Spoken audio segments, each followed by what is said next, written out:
Hello everyone, my name's Marah, and today's case is about Phoenix Coldon, who was only 23 years old when she was last seen in Spanish Lake, Missouri in December of 2011. And just a quick reminder before I get started, that I try to get the most accurate information and do the best research I can for every single case that I cover. But with that being said, let's go ahead and get into today's case. Phoenix Lucille Coldon was born on May 23rd of 1988 in California to her parents Lawrence and Goldia Coldon. They eventually moved from California to Missouri for her dad's job. Phoenix also could play multiple musical instruments and was also a regional fencing champion. She was said to be very responsible and intelligent. She also was very religious. She also was homeschooled until she graduated high school. And a lot of her friends said that her parents were very strict and they sheltered her. But in 2007, after graduating high school, she moves out of her parents' house into an apartment that her parents agreed to pay for. Phoenix had told her parents that a female friend was going to be living with her.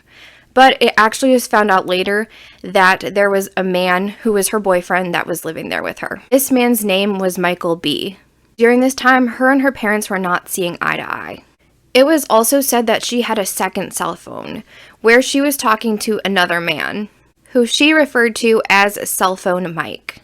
Then, in May of 2011, Phoenix's parents let her know that they're no longer going to be paying for her apartment, so she's going to have to move home.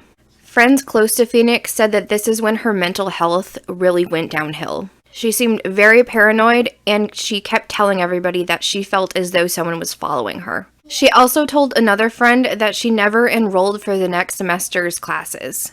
Her friend Akira also said that there was a time when they were in the vehicle together and they started arguing. That's when Phoenix pulled out a knife. Akira did say that she feels as though Phoenix would never have hurt her. It just was something that was completely out of the ordinary for Phoenix to do. There's also a video that Phoenix made while she was sitting alone in her car. In this video, she seems very upset, and she's talking about how she wants to start over, but she's not sure that she can. She then recites the Serenity Prayer.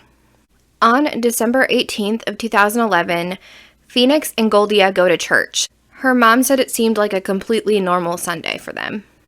And once they got back from church, Goldia goes inside the house and Phoenix stays in the car. Her call records show that she then tried to call Michael 10 times. Then later on at 2:30 p.m., when Lawrence looks outside, he sees that Phoenix gets into her 1988 Chevrolet Blazer and drives off. He assumed that she was probably just going to the store or maybe going to hang out with some friends. But sadly, this is the last time Lawrence and Goldia have seen Phoenix. Then at 5:30 p.m., her Chevrolet Blazer is found. And when it's found, the vehicle is still running and the driver's side door was left open. The police found a bunch of Phoenix's things in the vehicle. They then had the vehicle towed because they did not realize that this was a missing person's vehicle. And to this day, Phoenix is still missing. She has not been in contact with her friends or her family. There have been some possible sightings of Phoenix. One was in 2014, 3 years after her car was found. A friend of hers, whose name is Kelly Fraunhart, said that she was boarding a flight from Las Vegas to Missouri when she seen a woman that looked like Phoenix. When this woman walked past her, Kelly yells out the name Phoenix, and the woman turns and looks at her. But this woman says to her, "I don't know who Phoenix is." The woman then continued on and went and sat in her seat. She was with 4 other women that looked to be around the same age as her. There was also 2 men with her who Kelly said looked like they could be pro football players. Once they landed, Kelly told airport security and they called the police. But they were never able to locate this woman, and nobody has ever come forward about this possible sighting. And then there was another possible one in 2014 as well. Jeffrey Hargrove, a friend of Phoenix's uncle, David Scott, said that he seen a woman at the grocery store that looked like Phoenix, and he went up to her and asked if she was related to David. She did not respond, and she seemed very standoffish, and just that she didn't want to be involved in this conversation at all. Jeffrey told Goldia about this incident, and he told her that if this was Phoenix, it did not seem like she wanted to be found. And just like the first possible sighting, nobody has come forward. There is another theory that a private investigator came up with as well. So when Phoenix was born, she was born as Phoenix Reeves, which is her mom, Goldia's maiden name.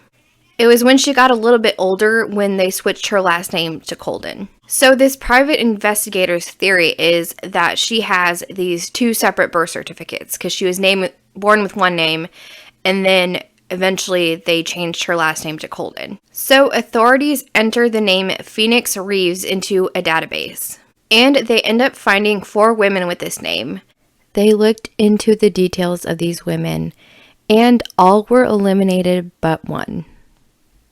That was living in Alaska from January to June of 2012. This Phoenix also had no record of her social security number, her birth date, or of any possible relatives. The police went to Alaska to interview the neighbors, but none of them remembered a woman named Phoenix or a woman that matched her description. So her disappearance continues to be a mystery. They do have a few theories. One is that she possibly was human trafficked. Another is that she ran away and wanted to start a new life. Authorities said that there's a lot of evidence that shows that she just left willingly. And another theory is that she was a victim of foul play. There has been a lot of suspicion around her boyfriend, Michael B. Phone records show that him and Phoenix were talking multiple times that day. But after she disappears, suddenly his phone calls just stop. And when they pull up her phone records, it shows that her and Michael had a really long conversation that day. But when they bring him in to question him and ask him what they were talking about, he says that he can't remember. Her friend Akira also said that she did want to break up with Michael, but she just wasn't sure how to do it, because she just wanted to date Cell Phone Mike. And Cell Phone Mike's ex-girlfriend was interviewed, and she also said that he was very physically violent towards her. But I think that is all the details that I have about this case. It's just so crazy. It's almost like she just disappeared into thin air. And there's such little evidence and very few suspects. I want to hear your opinions. What do you think happened to Phoenix? And as I was researching this, I kind of was thinking, well, maybe this is what happened. Maybe she just left. Maybe she did this. But my mind kept on changing because there's so many possibilities. I hope you enjoyed this video. Give it a thumbs up. If you have any details, please reach out to the proper authorities. Thank you so much for watching this video, and I will see you all next time. Bye.